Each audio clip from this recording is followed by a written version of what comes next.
Hey, you know? do you have the trophy in your office right here? Yeah, I do actually. Can we see this You trophy? can see it right, Oh, right there. that's cool, man.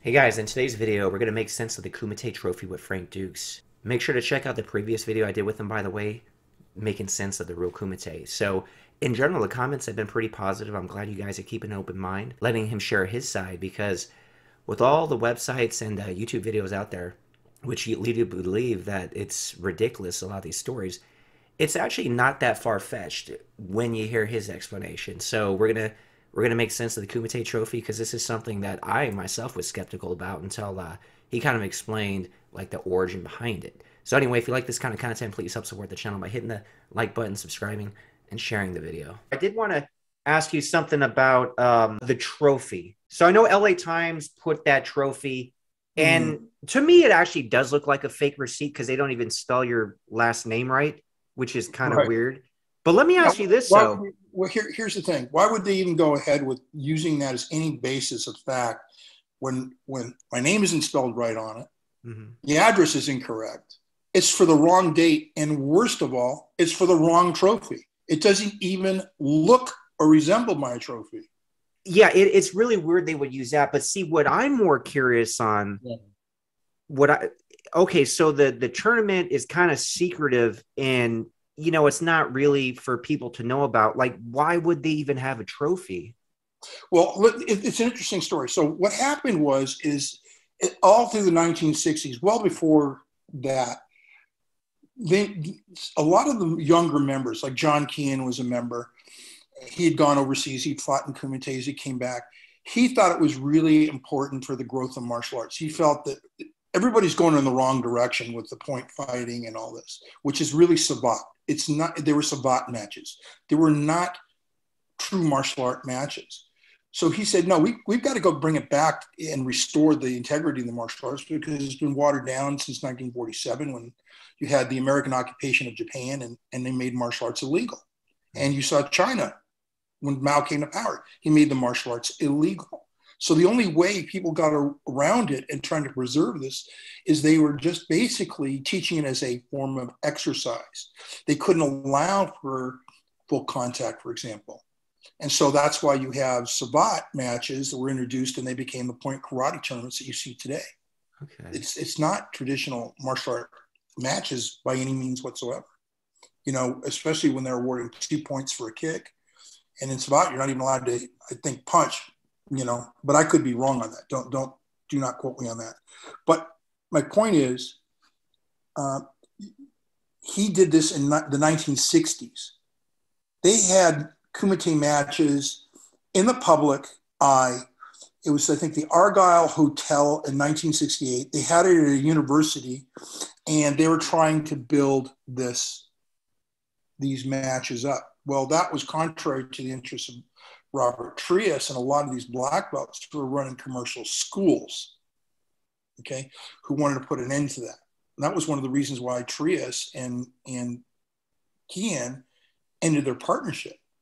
And the reason the Black Dragons got their name, Black Dragon Fighting Society in Chicago, was not only that its ties to the original Black Dragon Society that was in Chicago, exploiting the inequalities that were going on in at that time in history. They thought if they basically Japanese thought that if they could train the community to be more aggressive and feel they could defend themselves, they started martial art programs in Chicago. That's where it really started. And you had guys like John who went to, God, is it Ray Calhoun's gym? I can't remember the gym's name right now. Excuse me. But real quick though, Frank though, but how does the trophy come into play? Like, did they Oh, I'm have sorry. trophies before? Like, why would they for the So secret tournament? the whole point is, okay, the, the trophy came into being because traditionally when you win a Kumite match, they give you a sword, like Okay. in the movie. Yeah, sure. Okay. That's cool. Yeah. All right. Now, it's also tradition you sell the sword back, especially if it's your first win. You sell it back. You're supposed to take the funds from that sale, which is pre-arranged, by the way, and you're supposed to donate it to a charity. So you're not there fighting for money, and you're not there fighting for glory. Remember, this is a rite of passage. Yeah, sure. That's what this is. It's about real nobility when you're competing. That's what it was all about. This is for you, Shidoshi. So I happened to take my monies, and I found out about a thing in the Philippines where there was child exploitation going on.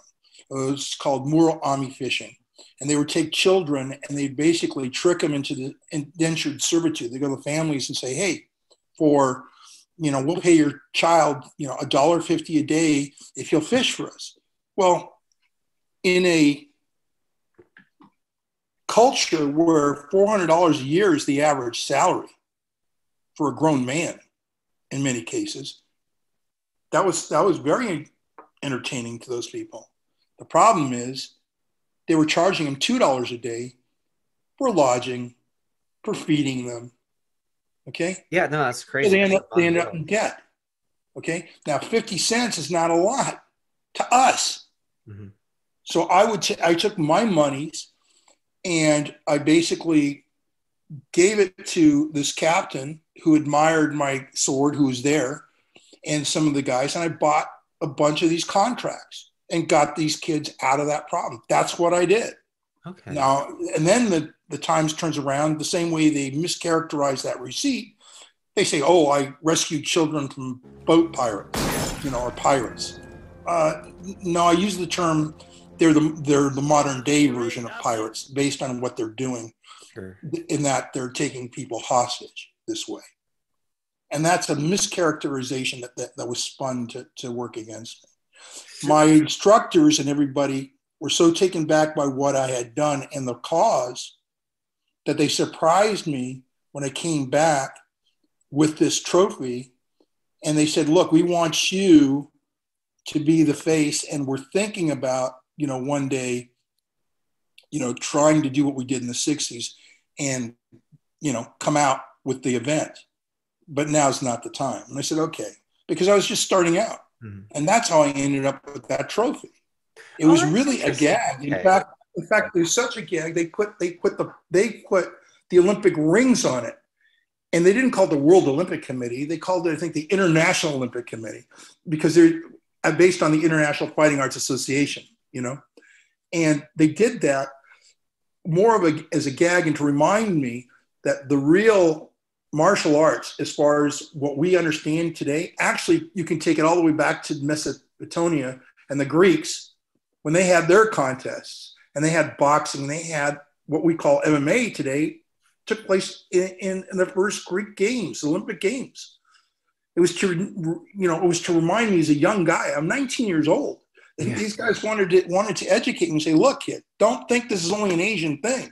This thing goes to all cultures. That's why we love it. Every culture has its own martial art. Everyone is touched by this. And they've all got their own competition. So don't get all caught up in yourself and think you're the end all and be all. And that's what it was. And it was really more of a humbling effect that they made it so big and they gave me such a big cup. It's like, don't have such a big head. That's what they were trying to say. The cup is a word for your brain, your head in Yiddish. And I think it was Michael Felkoff, who came up with that idea. Okay, I mean, that's interesting because, I was just thinking, I'm like, why would they give, I couldn't picture the Kumite guys making a trophy, right? But, okay, so they did give you a sword like was shown in the movie and what they usually do. And that's how you ended up with the trophy, basically. Okay, that actually makes a lot more sense, logically. Yeah, that's why it's reflected that way. And look, you don't think Mark DeSalle and the guys were saying, hey, let's put your trophy in here, Frank, and we'll put it on screen. And I said, no, that's not what happened. I'm not doing that, And to me, my story really gets more interesting right after the Kumite, when I had that big trophy. And sometimes they'd make me lug it around. And it became a running joke sometimes with the guys. Hey, wait, do you have the trophy in your office right here? Yeah, I do, actually. Can we see this trophy? You can see it, right? Oh, that's cool, man. That is cool. And yeah, so it sits right up there, and it reminds me, and it says World Olympic Committee, on it, the International Fighting Arts Association, and actually the plaque, World Olympic Committee, was added later after my school was busted into, okay, and they destroyed the base. Oh, wow. And so it was rebuilt by the Moody Company, and that's why people think, oh, they made it for me. No, the guy rebuilt it. He actually had to take a look at the original one, and he had a woodworker there, and they did that. Now, the Moody Company, what people don't tell you, and the LA Times didn't tell you, is the reason he said, yeah, we partially made it, is because they are a trophy manufacturer. Okay. They manufacture the parts that go on trophies, like those plates up there. Okay, they're on the trophy. That's how I ended up finding them. And they were not too far from my home, but if you look at them, if you Google Earth the location on the receipt, you'll see it's in an industrial park. That's not a trophy shop. Mm. Here's an interesting thing about the trophy receipt, okay? If you look at it carefully, you can tell someone was really working at being fraudulent in what they were doing, because the trophy itself is actually identical to the one that John Keehan is holding for the Kumite he won, and it's in one of the martial art magazines. Oh. So, which is multi-tiered, 4 judo figures on it or something, Interesting. Trophy. So just to give you an idea. Oh, so real quick, so the Keehan trophy, like, did he not get a sword? No, it wasn't the Kumite trophy. Let me make that clear. Yeah, okay. It was a trophy.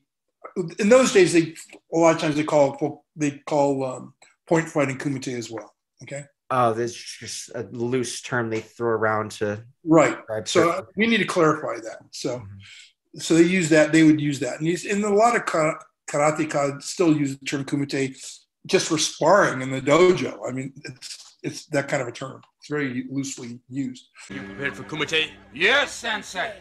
But yeah, it was made to match what John Keehan had.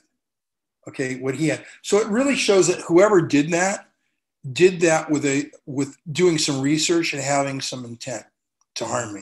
That's my point. You would think they would at least spell your last name right, though. That's, you think so too, but not meeting me, and remember, there wasn't the internet at that time. Oh, so they just figured, like, yeah, if somebody said Duke, say, oh, Dukes. So that, yeah, you just assume that's how you spell it. But it just happens that I spell it Dux, and most people pronounce that, Dux. You know what I mean? Sure, just like in the movie. That will make you Frank Dux. The significance of the trophy is, as far as Black Belt Magazine goes, was their photographer was on hand when I received it from the Black Dragons. And they had put it in their library. And it was based on that, someone coming across it, that prompted someone to look into this. But it was given to me, like I said, as more of a gag, not as the actual award, because you either got a sword or you got a golden bell. That's what they typically gave you at the event. You talked about, like, some of the masters you trained with and taught you. I got to bring up Senzo Tanaka. Sure.